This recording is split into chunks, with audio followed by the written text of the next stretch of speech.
To our regular seats. I don't care how far apart we were, we got to sit in our regular seats. We're all creatures of habit, I think.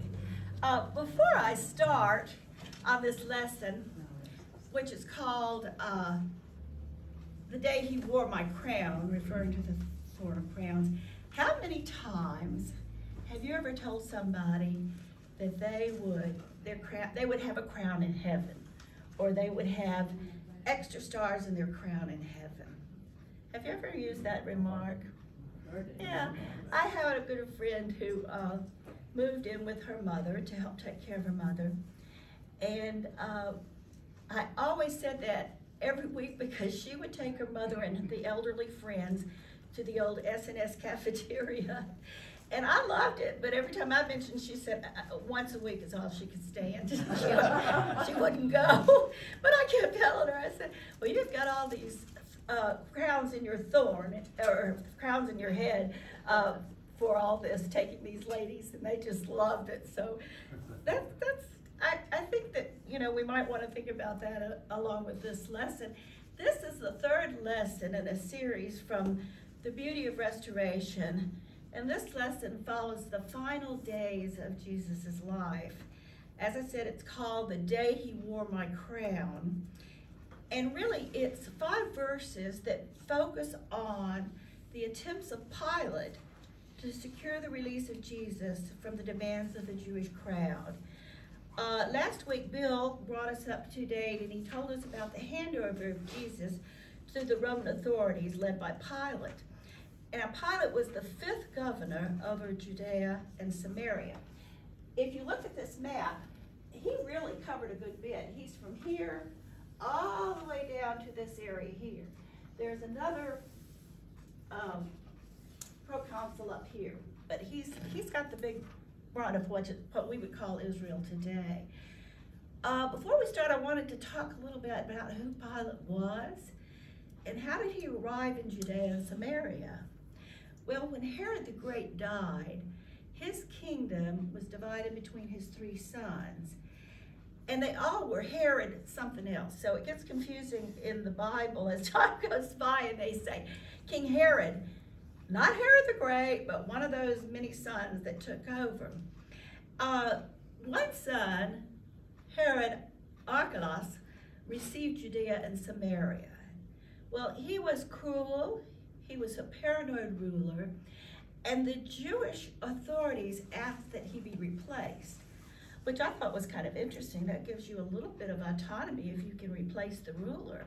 Well, he was replaced, and Pilate was his replacement. Pilate was a governor who oversaw taxes and finance. That's basically what they did. And he was the supreme judicial authority for Judea, Samaria, and Idumea. What little bit we know about Pilate is kind of interesting, and it comes to us from the historian Josephus. And we find out that in the literature, it'll say they were Spanish-born or they were Italian-born or what. There was no Italy back then. There was no Spain. They were all territories. And I'm guessing that he may have been an Etruscan, but I don't know.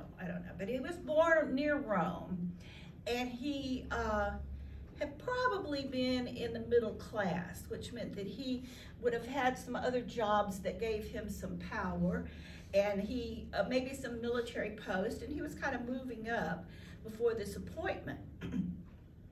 When he went to the area, he took his wife. Her name was Claudia Porcula. And that last name kind of interested me because, when they built these castles and things, and they had the big old door that comes down, and they're going to stay in there. Sometimes they had these wooden, fences that came down, which were called portcullises. And I just wondered if she had some relation to that. But anyway, that's all I know about her. But they settled in Caesarea, which was the headquarters. Now, Caesarea is right here on the coast. They probably had a lovely villa looking out over the water, and things were kind of nice for them. He wasn't a popular ruler. He really never quite understood the Jewish faith. and the values of people or their religion. And he did things, maybe unknowingly, he did things that irritated the Jews in the area. One time he brought Roman flags into the holy city. Well, that was just an affront to their religion to bring these flags in there. He didn't care. He didn't care. It didn't matter to him. Another time he hung these shields into the temple. He brought them in, and the shields had the names of Roman gods on them. Can you imagine someone bringing something to hang up in our church with the names of Buddha or Confucius or, other gods that we would be most offended by that. Nobody would be that insensitive, nor would we do that to any other religion. We would not do that. We'd be simple. At times, there were riots because of what he did. And he sent soldiers out to put it down and kill people. So he really didn't have any trouble putting his foot down on these people and telling them what he was going to do and, just being oblivious to everything. He needed money to build an aqueduct to Jerusalem, which was needed, but he took it from the temple. That one caused a big, big stink. And he just put down the riots with killing a bunch of people, and they backed down. What could they do? Sometimes he'd make some demands, and they would talk to him, and then he'd change his mind. So he was real wishy-washy. They never quite knew where he was.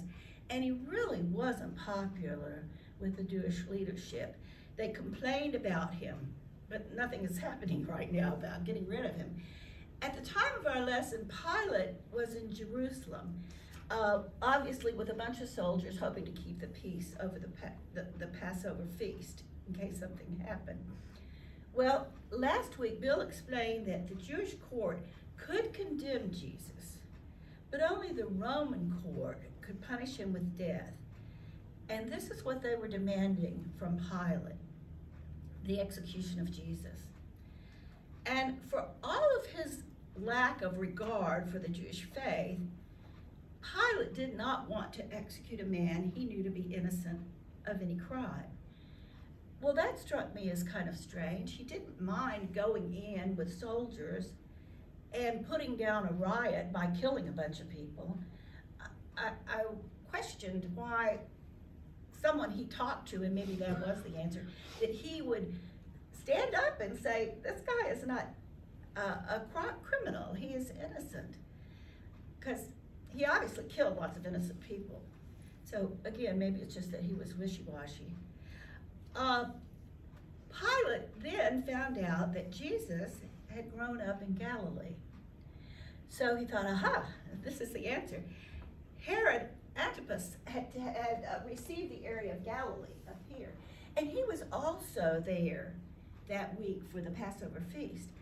And so Pilate tried to hand Jesus off to the other Herod.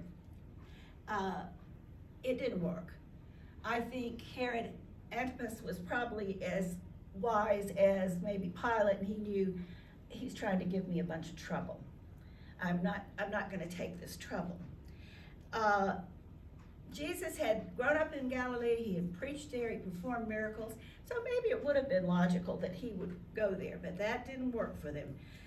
He had stirred up the Jews in Galilee, and Pilate, that was maybe a way to get out of the trouble of dealing with Jesus. Did not work. Antipas sent Jesus back, which I think is kind of amazing. Here we just back and forth with him. Why would both of these rulers view Jesus as this hot potato? Why would they be so anxious or worried about what was going to happen here? Passing him around, trying to get him released? Were they that magnanimous? Were they that generous? He was a threat. To whom? Well, I assume them, but the government. Yes, I think that's the essence of it. He was a threat because if he were released, what would probably happen? Well, what had happened in all the other times that Pilate had done things the Jews didn't like? There was an uprising, there were riots, there was conflict. What did Rome not like? Uprising, conflict, And it was kind of like, keep the peace at all costs, or it's your job. I mean, he did not want to make waves. He didn't want anything to go on. He didn't want anything to get back to Rome. And so he was, trying to come up with some ways to make some changes here. Again, I still think it's a little unusual for someone who has been quite willing to go out and put down uprisings with soldiers killing people, that he's so anxious not to hand over or not to execute this one man, that he says, he's not guilty. Why would I kill this innocent man? So they're all trying to wash their hands of him, and he lands back with Pilate. Well, Pilate's next ploy was to offer to release him as this gesture of justice and mercy, which was kind of the custom at the time of Passover. Well, the crowd didn't want Jesus released. They were willing to take Barnabas, a thief, an insurrectionist, a murderer, and let him go. So obviously that ploy did not work for Pilate. And our lesson starts here, and it's from John 19, 1 through 5. Pilate was not giving up on finding a way to release Jesus. And in verse 1, we see his next move. Verse 1 says, "Then Pilate took Jesus and had him flogged." Well, why would flogging make a difference, do you think? At least he did something. Well, he did something, yes. He had this beating carried out by soldiers that was very, very rough and very debilitating for Jesus. He had soldiers who are called lictors, and they were trained in torture and how to inflict punishment, which is, quite frankly, in all my study of history, the only time I've run across people trained in torture was early Russia.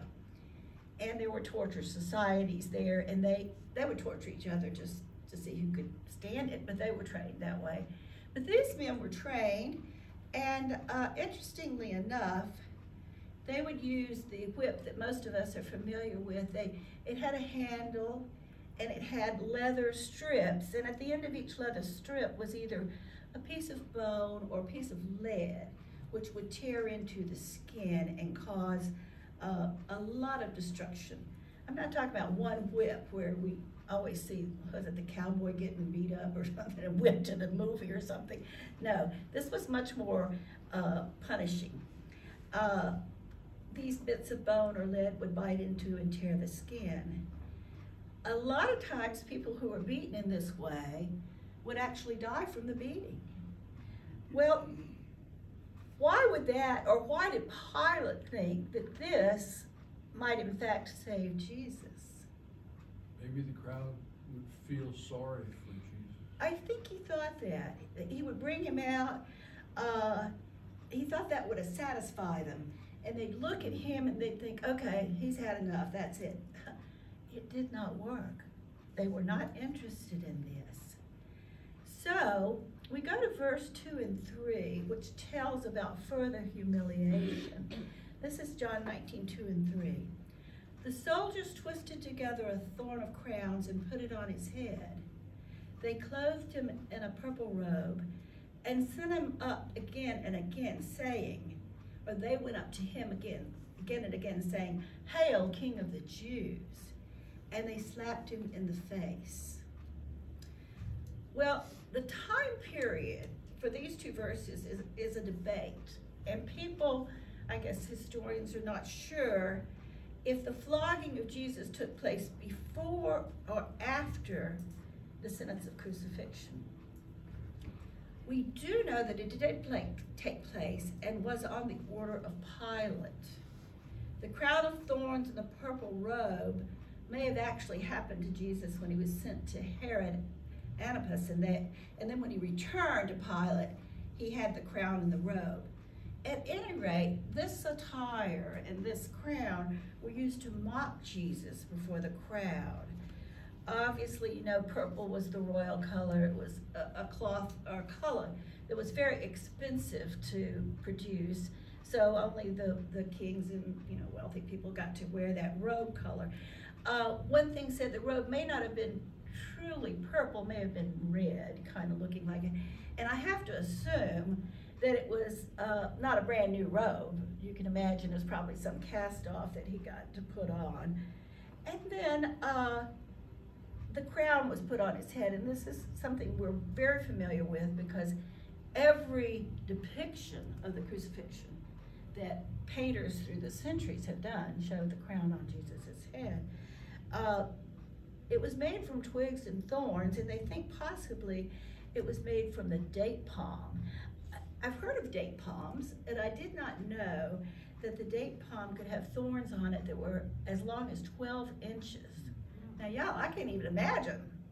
You know, we see stuff sometimes that have a little thorn, that's scary enough. But 12 inches, that's just kind of unbelievable.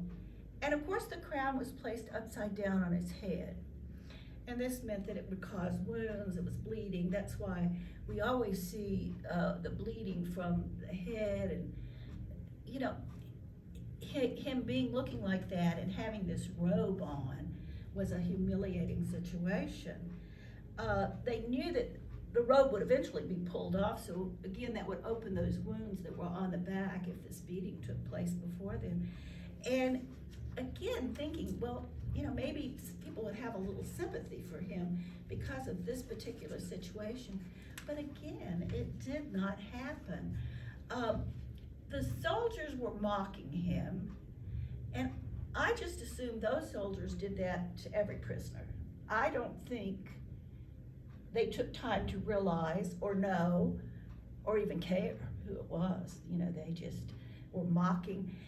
And when it said they would slap him, they played a kind of harsh game where they would slap each other. Now, maybe this was part of their hardening into being able to torture people. I don't know, but they would do that. In Isaiah, verse 6 of Isaiah 50, there is a prophecy that speaks to this, and it says, I offered my back to those who beat me, my cheeks to those who pulled out my beard. I did not hide my face from the mocking and spitting. I don't know about you, but the part that struck me was someone pulling out your beard. That seems to me like pulling out your hair on your head. What a wound that would leave if somebody was pulling out your beard. So we have Jesus in a pitiful situation right here. And Pilate is going to make one more attempt to move the crowd. He again professes the innocence in Jesus in an attempt to prevent the execution. And I don't know about you, but I wondered if all of this protesting that this man is innocent, he thought somewhere out there would save him if things went wrong. He could say, well, I told them he was innocent, but they insisted. Or, you know, he could maybe lessen his involvement if he could convince everybody that he had said it. You know, 3 times I kept telling them, this guy is innocent, and, you know, nobody was listening to me. Pilate's attempt is John 19:4-5, and it says, once more Pilate came out and said to the Jews gathered there, look, I am bringing him out to you to let you know that I find no basis for a charge against him. When Jesus came out wearing the crown of thorns and the purple robe, Pilate said to them, here is the man. Now, of course, we believe that Pilate thought that the sight of this broken, bloody, beaten man would change the feeling of the crowd. And in addition, Pilate again stated that he didn't think he had anything to be guilty for. This didn't move the people. There's a lot of debate about what Pilate meant by, here is the man. I think, I mean, my idea is that he said, look at this, you know, this man is beaten, he's bloodied, he's been tortured. Is this who you want? Here's the man, this is what you want? But they did, that's what they wanted, that's what they went along with and said. their hatred was such that they did not want to hear any support from anyone that believed. They thought that Pilate was lying and misleading them. They just would not go for that. Well, why do you think the people were not moved? Would all of these people have been so worried about Jesus? I'm talking about the average Jew on the street. Would they have been so worried about Jesus and his message and his rule and his things that he was preaching? I think it was the temple leaders. Oh, of course it was. Of course That it were, and this was just a group of people who were being influenced by their leaders. Yes. By the people that they looked up to. Of course, of course. And And of course, what were the leaders worried about? themselves. They were themselves. My job. I'm the most important Yeah. person. Right. You know, Authority. we're the ones in charge. That's Are right. we going to give all this up? Mhm. And it really almost came down to them or him, and they were not about to give They in. weren't gonna give up. And we don't know what they said, but I think you're right. These people had spent their whole life in this culture, and that's who they looked up to, that's who they obeyed, that's what they did. They weren't going to change. They weren't going to go against the rulers. I mean, It's- you might have been kicked out, right? Yeah, it's sort of tells us about how we look at leadership in church or government. That say, well, there's an expert who has this opinion. Maybe maybe I should go along with him. It's hard, is it not? If a vast majority are telling you one thing, and you've got Pilate, who they don't even like, who keeps saying, he's really innocent. Well, they don't care what Pilate is saying, really. They've already seen him send soldiers out to beat them and kill them, and so they're not that interested in that. Do you think you would have called for a change and voted against killing Jesus? It's a tough question. Oh, Because yeah. we're not in that situation. Well, we weren't there when we talked about this. We weren't. But you've got the leadership of the church, the temple that you're following, and they're saying this, and then you've got this Pilate over here telling you that he's innocent. Well, who are you gonna believe? And if you are the one or two or three that go, well, let's just think about this a minute. What do you think would happen to you?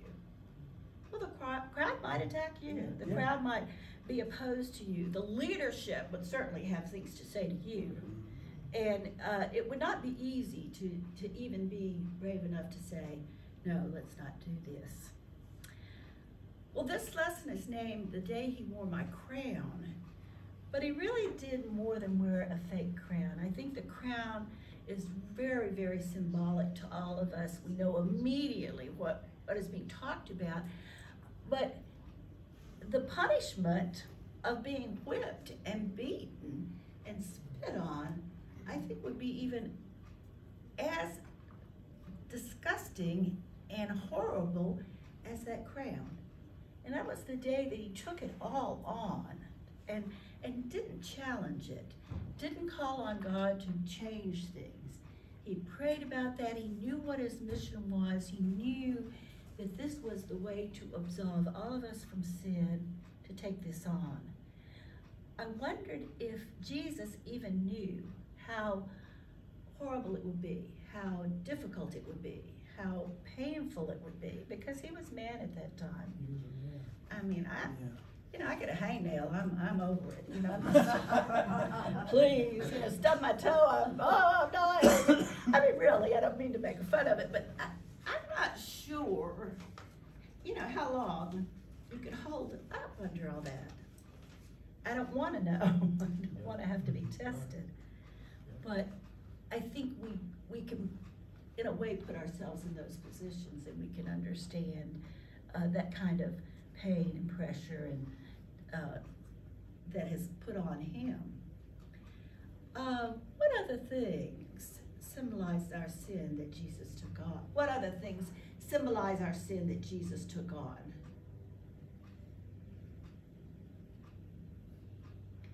Well, there is the crown, there is the robe, there is the beating, there is the scourging that took place. Humiliation. Pardon? He was humiliated. Yeah. The humiliation, rabbi. yes, and never saying a word about it. Yeah. Never, at this point, he's not said a word. He's not said, please stop, or don't do that, or I am innocent Yeah. even. But You he know, knew his mission. pardon? Right. He knew his mission. Yes, he did. He knew his And he mission. knew what was gonna happen. Yeah. And he even said, Father, you know, if you can take this away from me. I think he had a strong inkling of what was coming. I also think that, you know, when I think back to the first century, it was such a violent time. I think that's something that we don't quite realize. If someone is killed violently, well, it's all over the news. It's dramatic. It's, you know, it's something that we are shocked by. But those things happened all the time in the first century. And wars and conflicts were violent. They didn't have a nice gun where they could, you know, point at somebody and shoot them. I mean, they're stabbing them or they're cutting them up, or, you know, it is much more than I think we ever think about what kind of violence took place in society as a whole, around the world. Thank the Lord we're here today when it's a little better. I don't know, it may be getting worse at this time. Isn't it kind of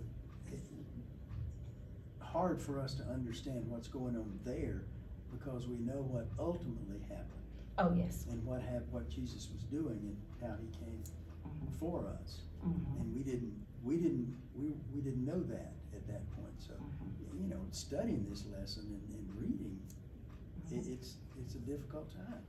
Well, you know, I told you, I guess last week, I have this friend who's married to a Christian, and she's Jewish, and his relatives said to her, Hillary, why did the Jews kill Jesus? And she said, well, I guess that because that's all that lived there at that time, you know, it was Yeah. they were doing. But in point of fact, they were not the ones. I said to her, your relatives are Christian, they should realize that that was God's plan. Yeah.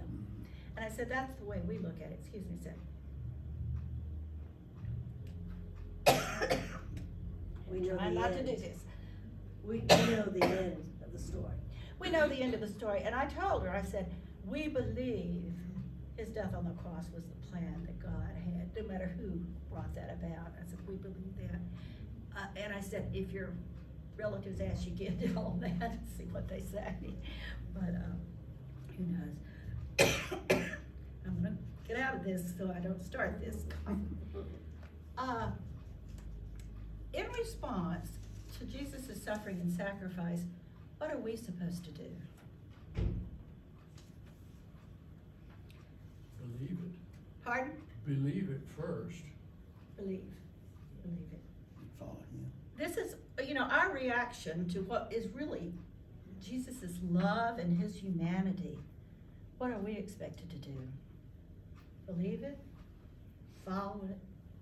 Accept him? Someone said share it. Share it. Oh, definitely share it. I think of Laverne last week sharing Yes. in what was a difficult moment for her. I'm sorry. This is why I've not been here. Let me ask Bill if he will close us out with a prayer. I'm sorry, I don't think I can do that. No.